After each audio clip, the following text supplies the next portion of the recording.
Om Sthapukaya cha dharmasya Sarvo dharmo swarupine Avatar varishthaya Ramakrishnaya namo namaha.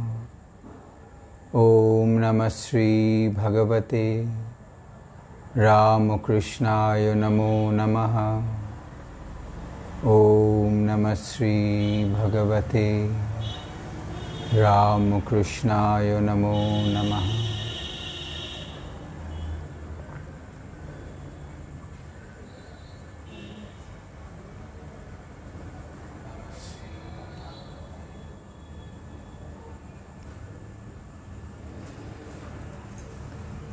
I convey my pranams at the feet of Thakurma and Swamiji. My pranams at the feet of our ever-present Maharaj, Vice-President Maharaj, Shomo Maharaj. And my pranams to all my brother monks, brahmachari brothers. And my pranams to all of you present here in this evening.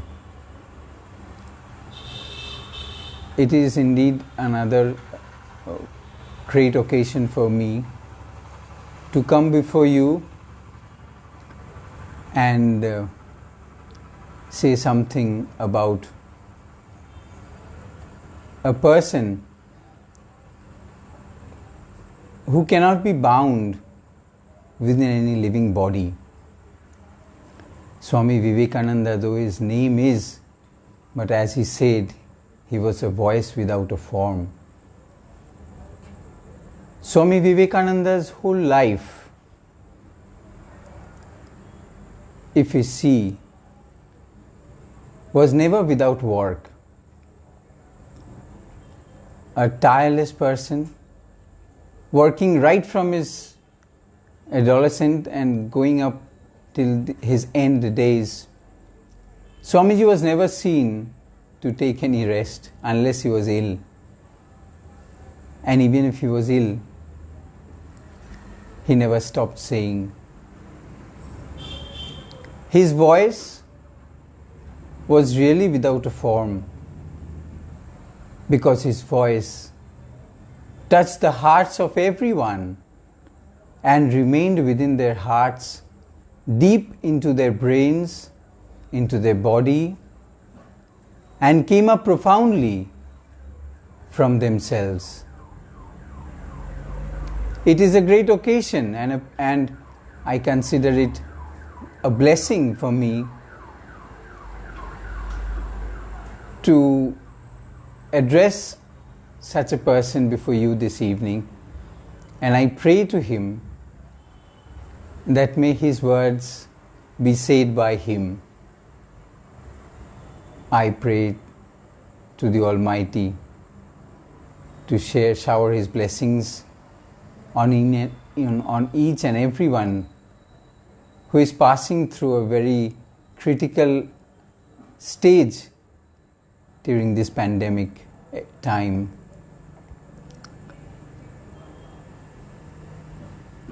Talking about his work, Swamiji's work was his worship. As he says, work is worship. Swamiji's whole life was dedicated to this worship. And as we see that in a worship, we follow different rituals. We need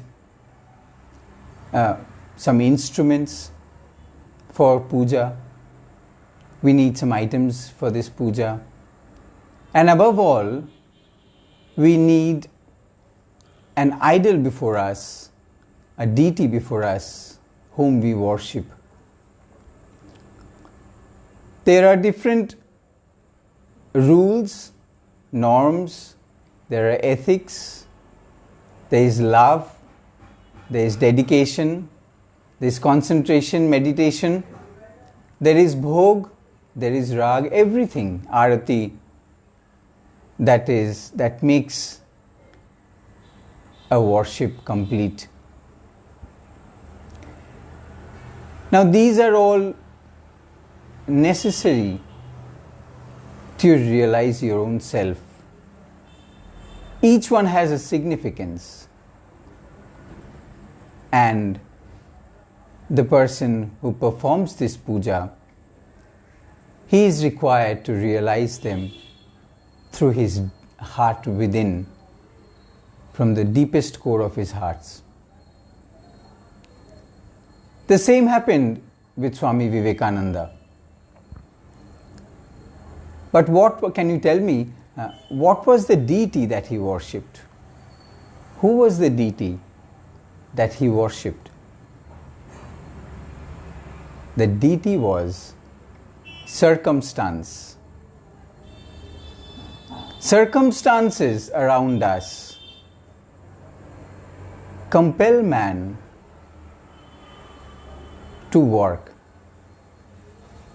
Circumstances are something whom we work for, and we have to please or work according to that circumstance.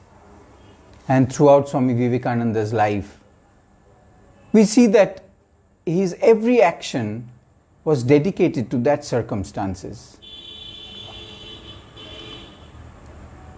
During Swamiji's entire life, if you look at the scenario of India, India was bound by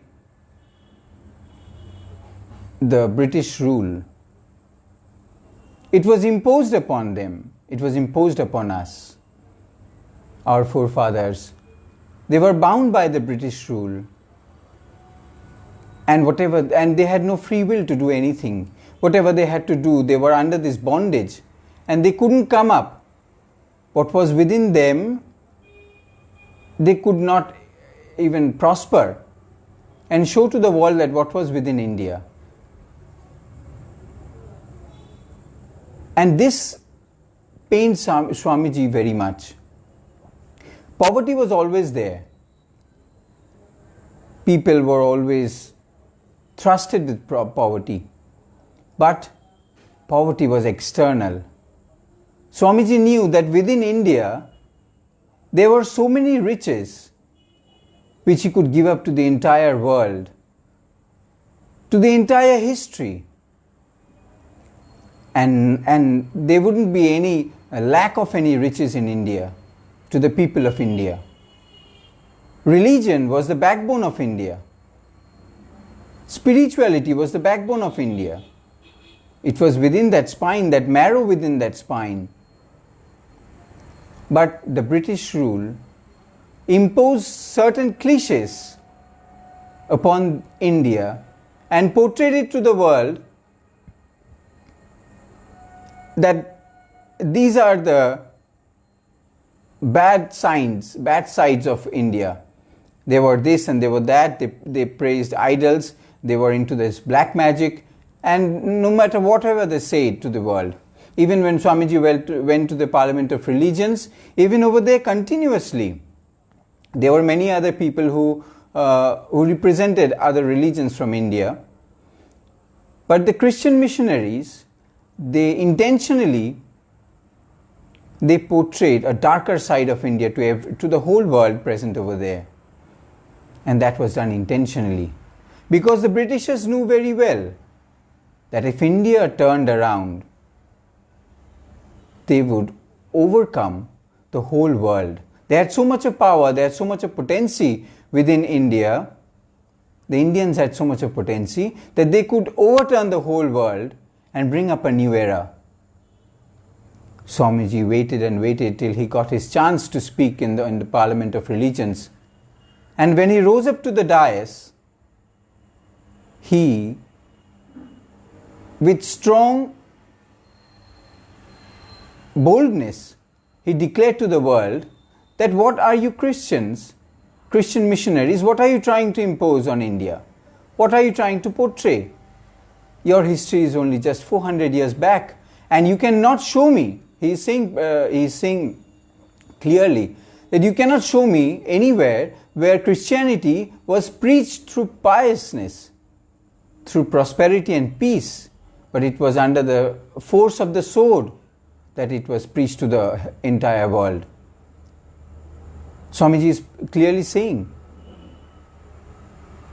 And they realized that what they were showing to the whole world was not true. Rather, what was within India, what was subdued in India, that was its real being, that force within Indians.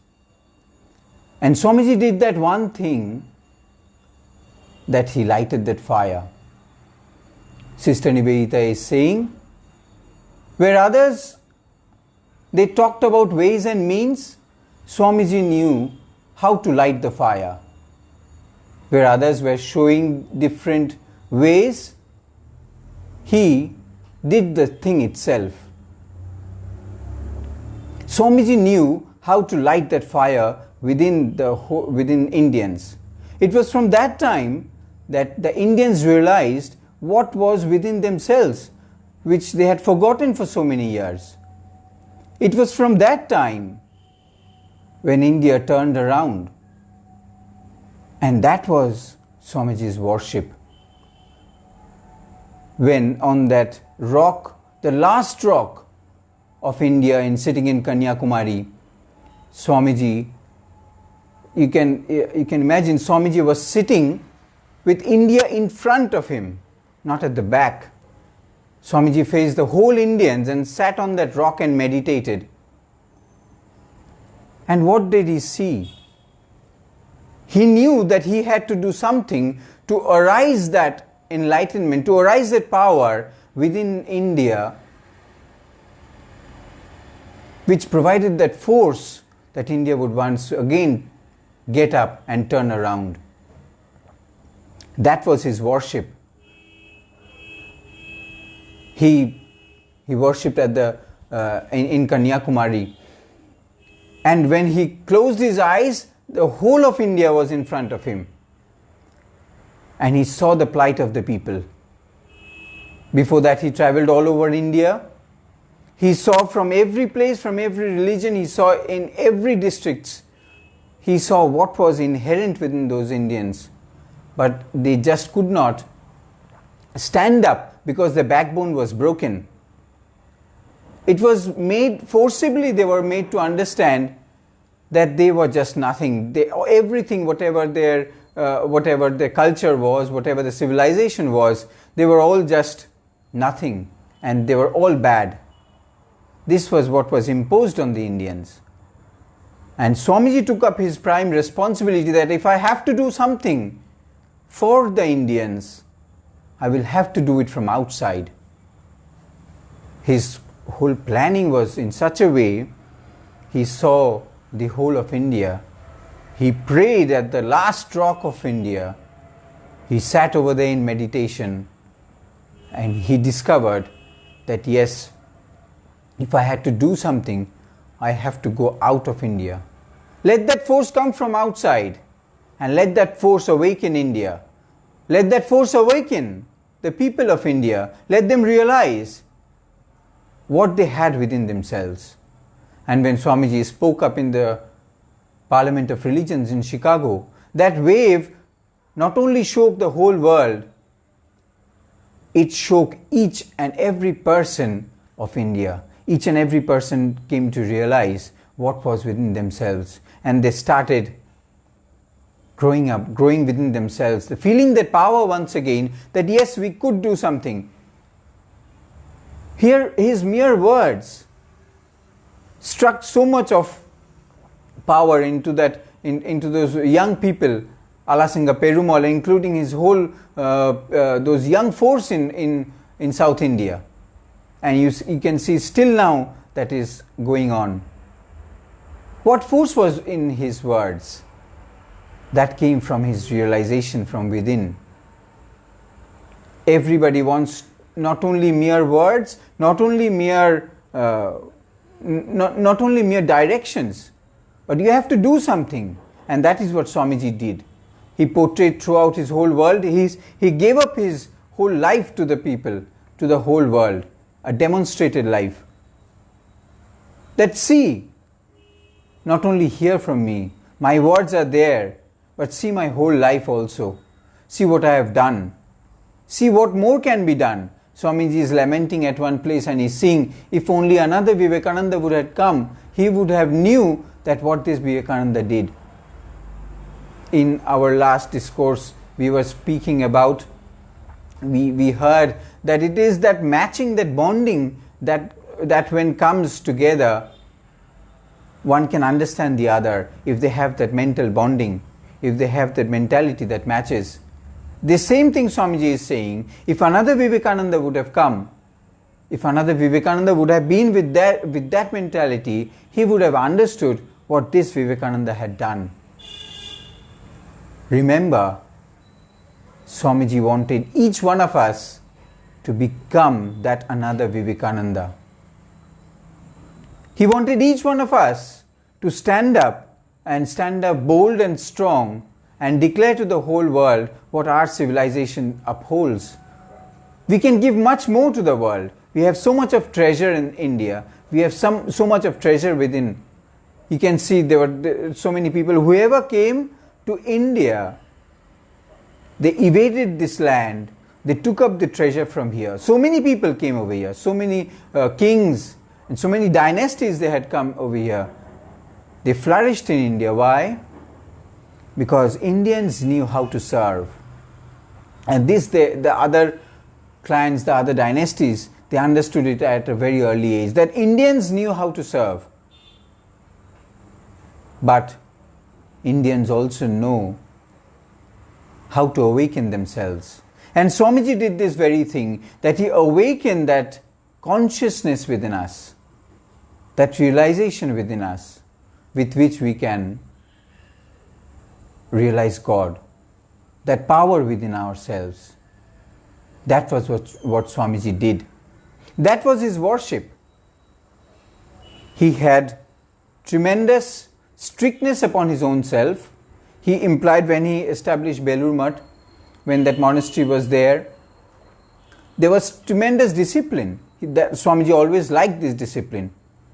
And you can see, if you follow the life of the early stages in the Mutt, in Belur Mutt, they had to spend so much of hardships in that place.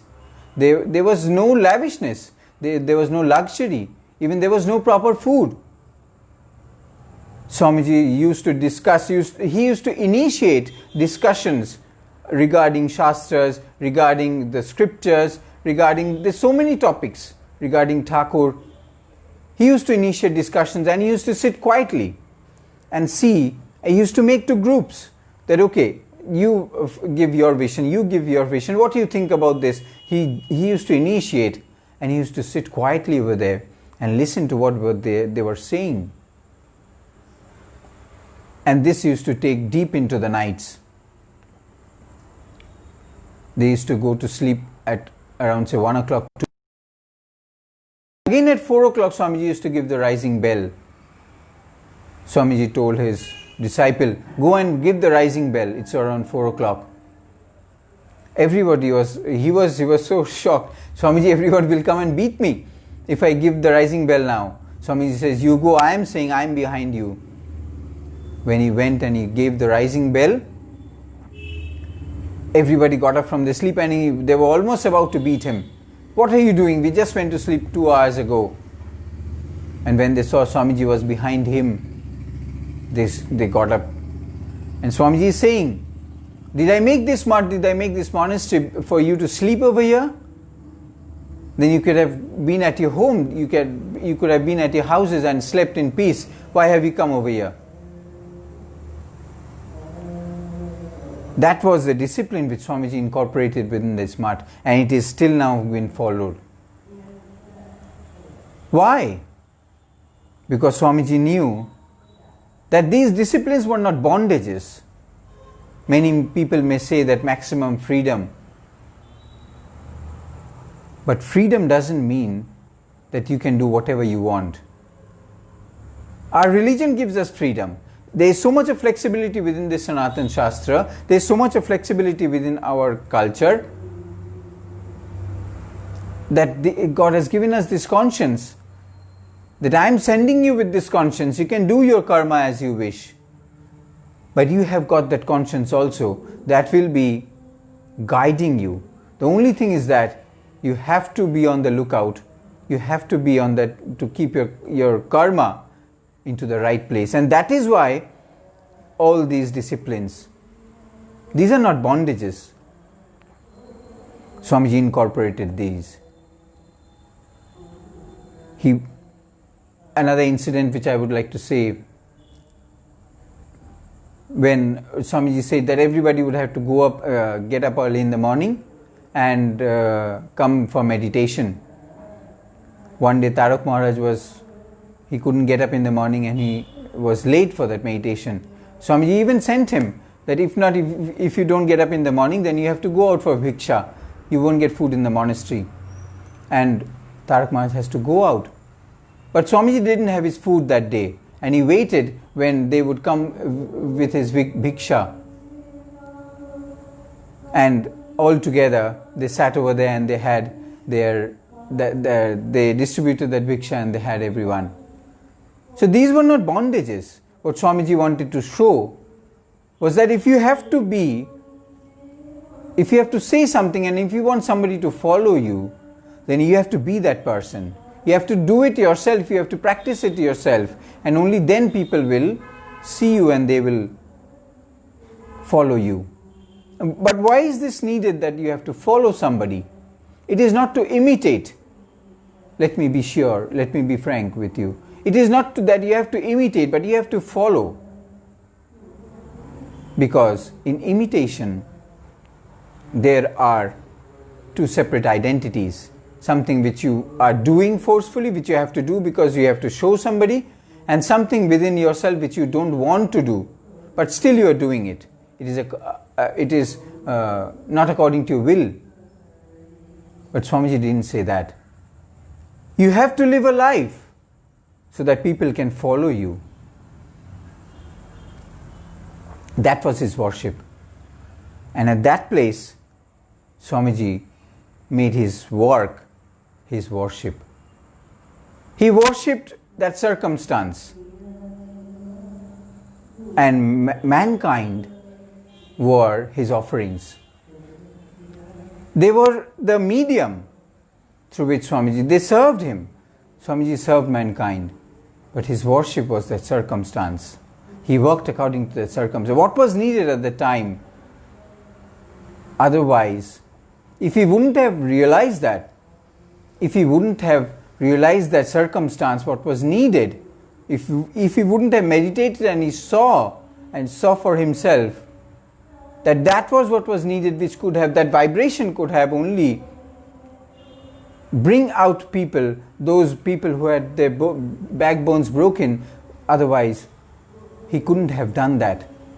Never again would India would have arisen to that stage where it is now today. And you can see today, India has got everything which he can give up to the world. Even in this crisis moment, India is thinking for everyone. India is teaching people to think about everyone. This is the lesson which Swamiji had given us. This is the lesson that our religion has taught us.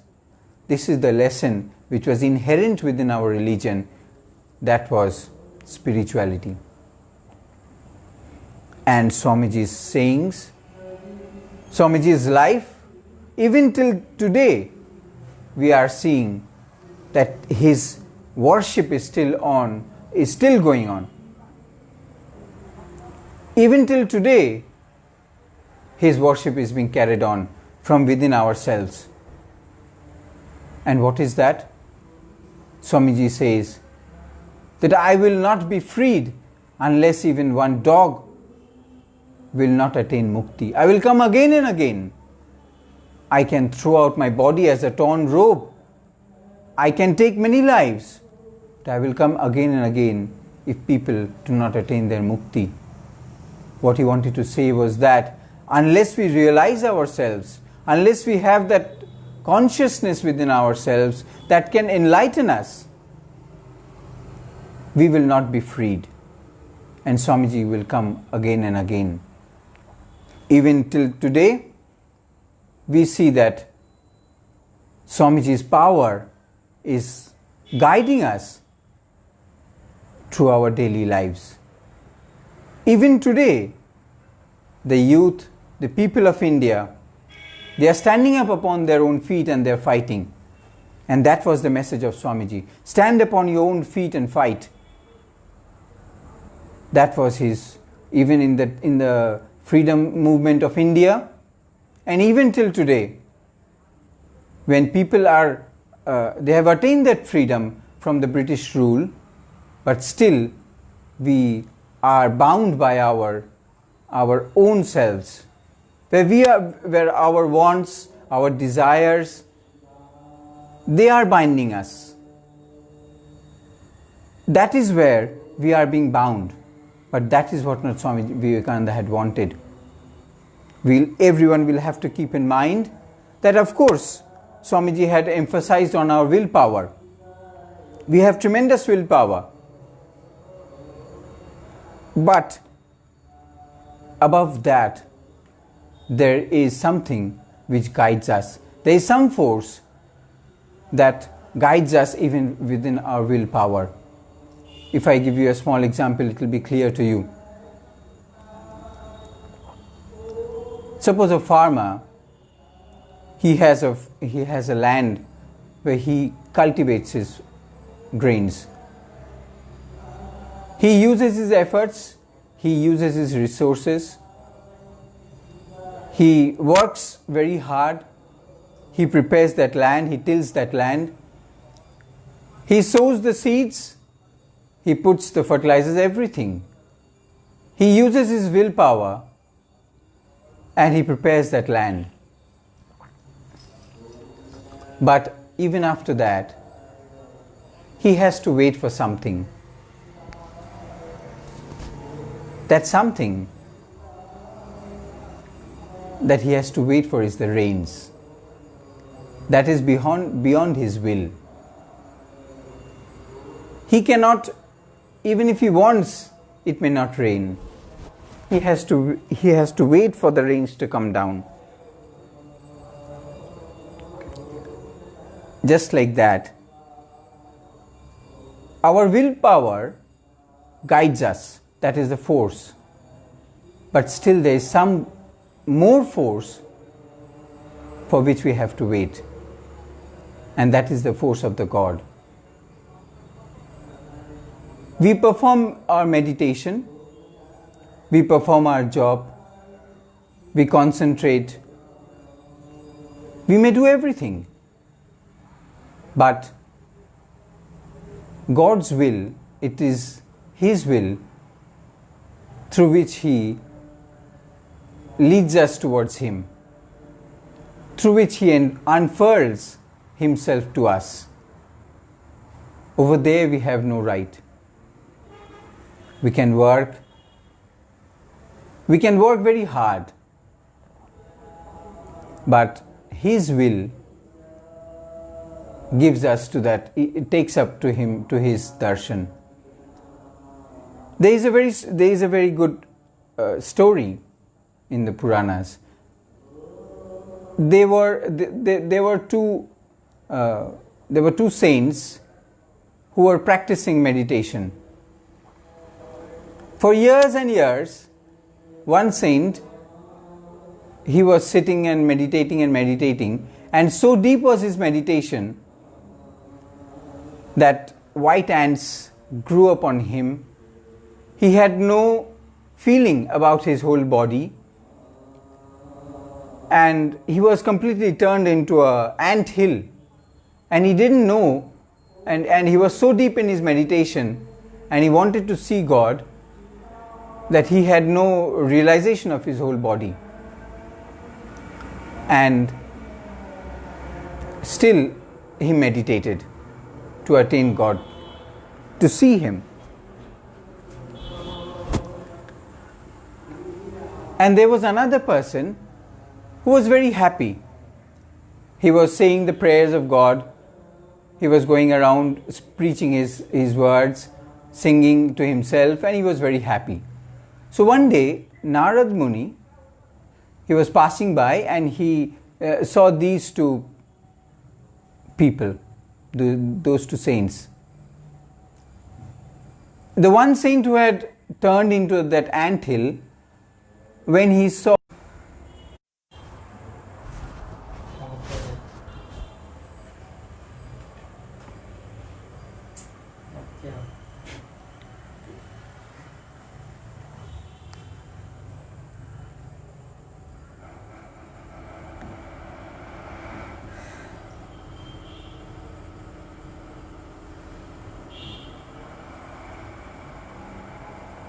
I beg your pardon, there was an interruption because of the power cut. I was saying that it was our will that we sat over here. We tried our best to get the connectivity and come up before you. But you see, there's the will of the God also, and where we have no hands. Well, we can't do anything when we have a power cut here. So anyways, I think God gave a practical example. Anyways, so we can come back to our topic.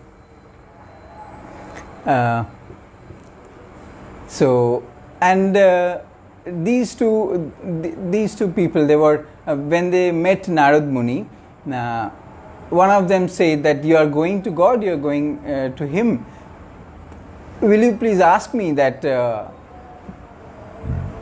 when will I get his darshan? When will I be able to see him? He asked him that, Narad Muni, can you please, when you go to God, when you see him, you please ask him that when will it be that I will see him?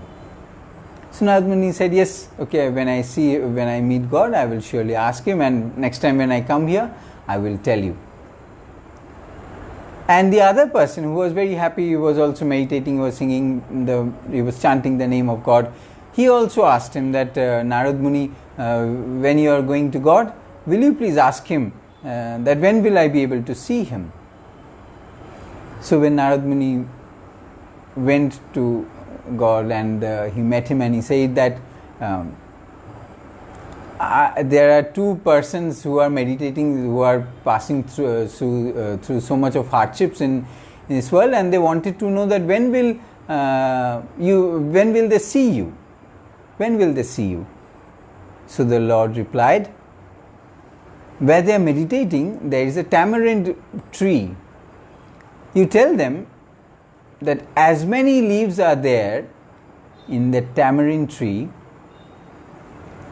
the person who was chanting my name and who was very happy, that person will need so many years to see me. And the person who was meditating so hard that he was turned to an anthill, you go and tell him that he will take one more year to see me. So Narad Muni went, and as Lord had said, he told them that the Lord has said to the person who was turned, the first person who was turned to an anthill, he went and said that you will take one more age to see God. And when he said that, when he heard this, he said, one more age. Oh my God, I have been practicing so hard, I have been meditating so hard, see what my state is, and still it will take me one more age to see God.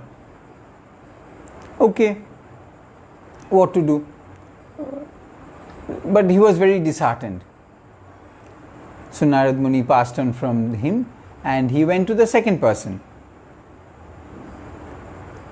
And when he told him that the Lord has said, I met him, and the Lord has said that you see that yonder banyan tree, you can count the number of leaves over there. He said, no, there are numerous leaves over there.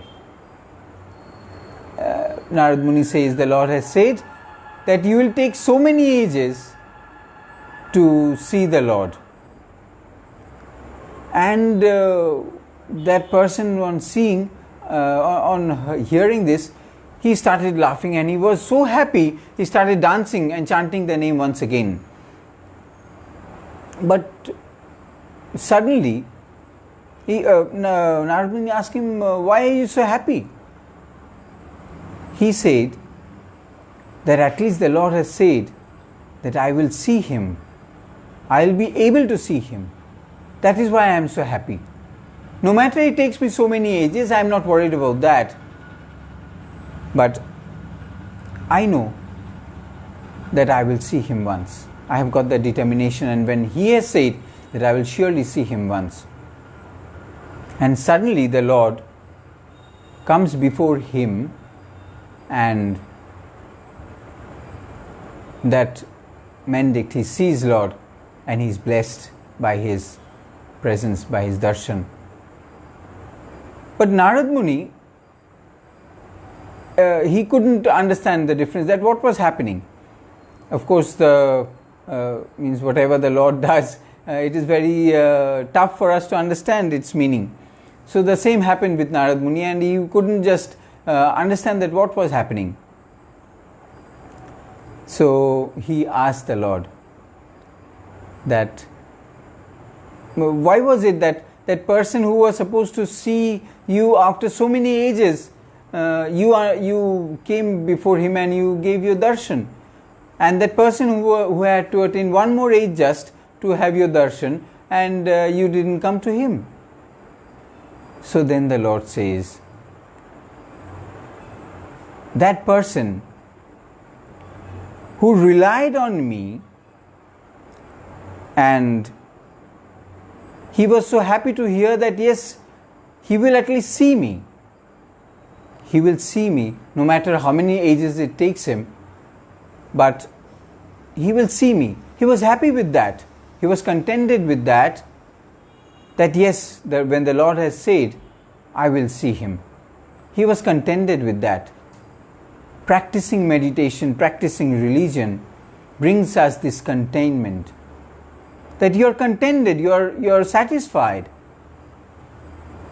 If without that satisfaction, you are not happy, without that happiness, you can never see God.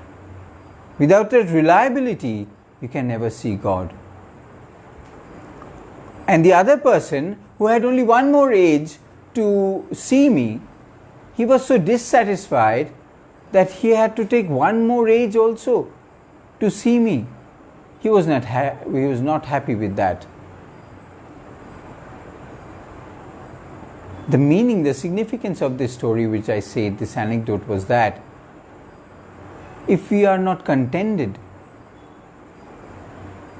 with what we are doing, with our worship, if we are not happy, then I think you cannot realize God. Swami Vivekananda's whole life was, he pained, he was troubled. He took up so much hardships. For what? He accepted those hardships with a smile. He knew that if I did not take up this penance, then the people, even they who come with us, I'm sorry, there's again a power cut. I'm sorry. কি করবে? We'll have to wait for the current.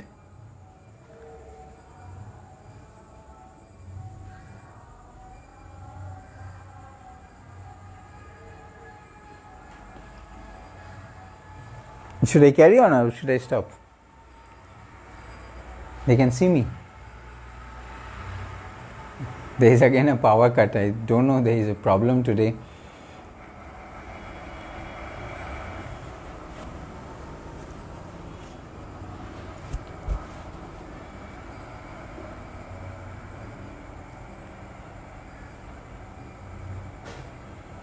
People can see me. So Swami Vivekananda wanted heart and soul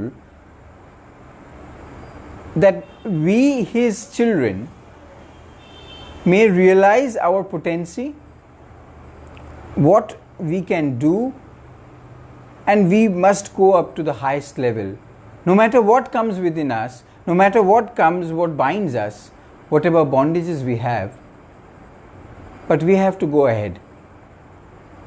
No matter whatever ages it may take to see God, to feel Him, to see Him, but we cannot refrain from being that. And we cannot be saddened that we are not seeing God or we are not realizing. Swamiji was so much, he laid so much emphasis that yes, you have to keep that tenacity, that I will attain this boldness he wanted us to prepare ourselves with. We being His children, we have to have that mentality that in this age, in this life only, we will prepare ourselves in that way where God will unfurl Himself to us. You see, when a flower from a small bud, it grows up and it unfurls to the world, and it's when its nectar is ripe, that flower doesn't have to go anywhere. The flower is still in one place. But the bees from all around, getting the fragrance from the flower, the bees are attracted. And those bees, they come and they suck that nectar and they are contented. The life of a spiritual person, the life of a person who follows spirituality, the life of a person who has decided to give his life to the world, should go on this ideology. That he doesn't have to go anywhere. He stays at one place. He follows his ideals, his principles. He has a mindset. And he carries on his worship. I do not want to say that when Swamiji went from place to place, then what was that? What I mean to say that you have to be in one place is that you have to prepare yourself in one place. When Thakur is saying that in meditation, you take yourself to a corner and you prepare yourself. Three things he's saying. But taking yourself to a corner doesn't mean that you have to keep yourself bound in a corner. You stay within the family, you stay within the place where you are, you remain within your work, what you're doing, your daily activities, but you just keep your mind very much protected from the society. Keep your heart very much protected from all the turbulences that come from the society, from all the disturbances that come from outside. And how is that possible? Staying within this family, staying within this world, meditation and concentration is not so easy. But it can be done by changing our thought process. We do not have to take ourselves, refrain from this world and take ourselves to another corner and bind ourselves to that corner and keep all the doors closed of a room. Swamiji is strictly saying against this, that if you meditate in a room where all the windows are closed, first open out the windows, let the fresh air come, and then prepare yourself over there. Dive into your own self, see for yourself what you want to do, have a mindset.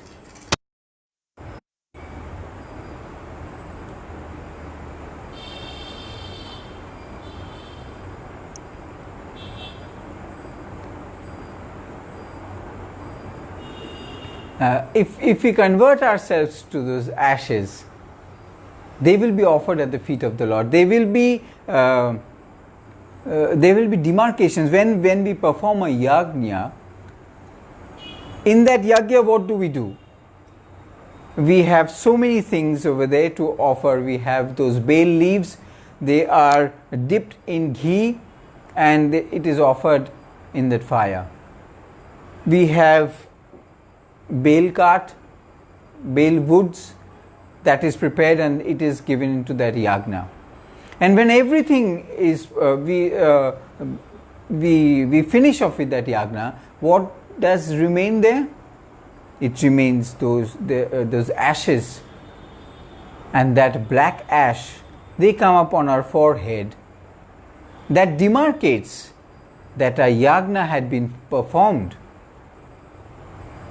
This black ash, these are the demarcations that a yagna had been performed and so many things had been offered over there. What are those things? Our own self has been offered to that fire, to that holy fire. Swamiji wanted to offer our lives at the feet of the Lord. That is why he toiled throughout his life. That is why he took up so much hardships throughout his life. Why? Because he wanted our pure lives that could be offered at the feet of the Lord. That was his duty. For that, Thakur had brought him here. Thakur once lamented, he lamented that Goddess Kali, the mother, had brought him to this world, but so many things could have been done by Swami Vivekananda. Swamiji Thakur is saying that I have seen one son in Keshav Chandra Sen, and he is doing so many things. He is shaking the world in that through that Brahma Samaj, and such glowing suns, such glowing power, 18 such glowing power were present within Swami Vivekananda. Then imagine so many things Swamiji had to do, but his life was so short-lived, not even completing 40 years, 39 years, and Swamiji passed away. Can you imagine? Till the last day of his life, Swamiji was walking with Swami Premananda on the banks of Ganga at Belur Math, and Swamiji was pointing that in these areas there will become a university, grow up a university, train our lads in the Shastras, in the scriptures, give them that knowledge, give them that proper implication of our Shastras, that proper interpretation of our Shastras. Otherwise they will never know what inherent property they are the owners of. We, the sons of Swami Vivekananda, the children of Swami Vivekananda, the daughters of Swami Vivekananda, we will never realize what inherent property he has given us within ourselves, which is subdued within ourselves. What is our duty? Our duty is to realize ourselves, dive into ourselves and see what is there within ourselves and offer it at the feet of the Lord. Offer ourselves at the lotus feet of Him, so that we can attain Him in this very life, not to wait for other lives. Why is this offering so much necessary? Because this offering will leave a demarcation that a yagna had been performed. This is the demarcation. This is the symbol where work was performed, the work of Swami Vivekananda, which was his worship. That is why we don't say work and worship. They are not two different things. Work and worship, these will be two different identities. But no, work is not and worship. Work is worship. Where Swami Vivekananda, through his life, he showed the world that how selfless action can become one's worship. Selfless action. You are doing your karma, but that you are not doing with any purpose. what is given in our in what is there in Gita, what interpretation we always have, is that whenever you do any action, whenever you do any work, do not expect the results. You keep on doing your work, but you don't expect the result out of that work. This is a very common implication which we derive from Gita. But can you tell me, if a person grows a plant and he waters it, he nurtures it, he prepares it, he protects it from outside,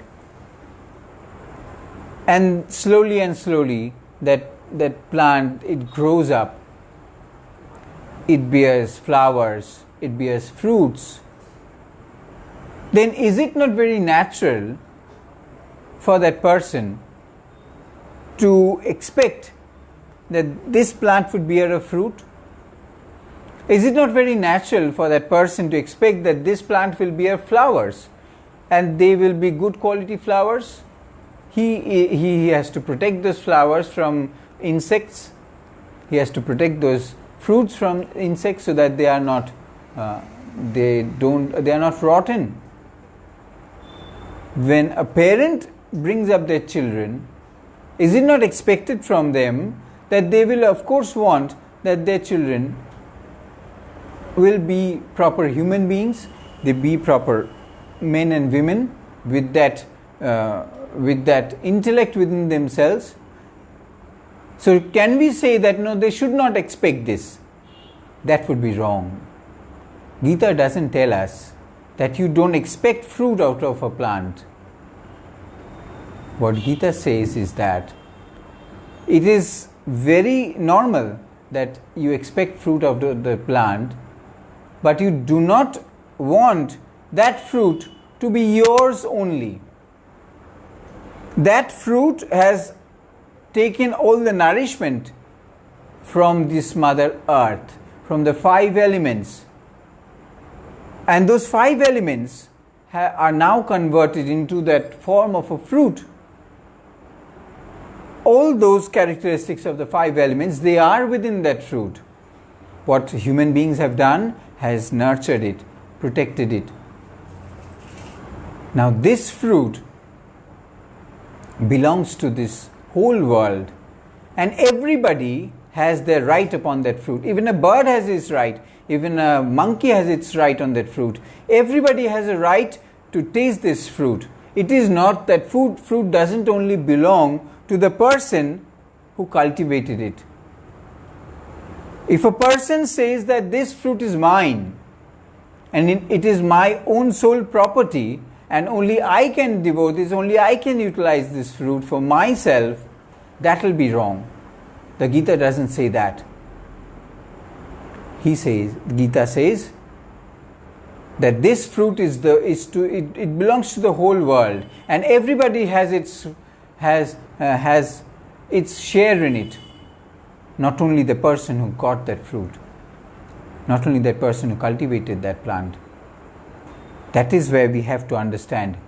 Swami Vivekananda, he toiled throughout his life to make people understand what our scriptures really said, what the Vedanta really said. What is the meaning of Vedanta? What is the meaning of Vedanta? Swamiji wanted us to understand that we should not be bound within this circle of all bondages. We have to break up those bondages, answer them, understand them, what our scripture says, understand that worship, understand that circumstance, what should be our action now, understand the circumstances, what is needed for us to do now, how should we behave at this particular circumstance, what should we do? Not only mere bringing up hospitals or serving people, that will not only do, but inner enlightenment of every person is what Swami Vivekananda depicted through his work, which was his worship. And what happens when we attain that completeness of a worship? Think for yourself. When we are worshipping a deity, we have the worshipper, and in front of him is the deity. In between, we have the God, upon which we invite the deity and we perform the whole puja upon that. And it is there where we think of the deity. What we do is that we think about the deity within our own selves. Atma Pran Pratishtha means we think about the deity within ourselves, that at present the deity is within me and I am worshipping him or her. And slowly, the purpose of this puja is get yourself converted into that deity. So what happens? Who is worshipping whom? Is the worshipper, is that person or that man or that woman, she is worshipping that deity? Or is that deity worshipping the person? Because both of them are now equal. Both of them are sitting in front of each other. So who is worshipping whom? When we go to a church, we stand before Jesus Christ, and when we pray, when we think about him within ourselves, we close our eyes or we open our eyes, and when we are thinking about him, we feel that he is within us. We feel that we are one with God. Then who is worshipping whom? Can we not say that Jesus Christ is worshipping us? As Swami Vivekananda had worshipped us? As Sri Sri Thakur had worshipped us? They had cried for us. Thakur cried on Posta, standing on the banks of the Ganges, that where are my sons, where are those children for whom I came to this world, I took this life. He was crying, literally crying, that come to me, my days are going away. Jesus Christ, did he not cry for us? Forgive them, he prayed to his Father, that they do not know what they are doing. Similarly, when a worshipper gets transformed into the deity, we cannot make any difference between the deity and the worshipper. It is the deity when worships us, his devotees. So the purpose of Swami Vivekananda's life was he wanted us to be transformed through worship, through our work, to make our worship, to transform our lives to that deity. And that will be the fulfillment of our life. That is the sole purpose of our life of human beings.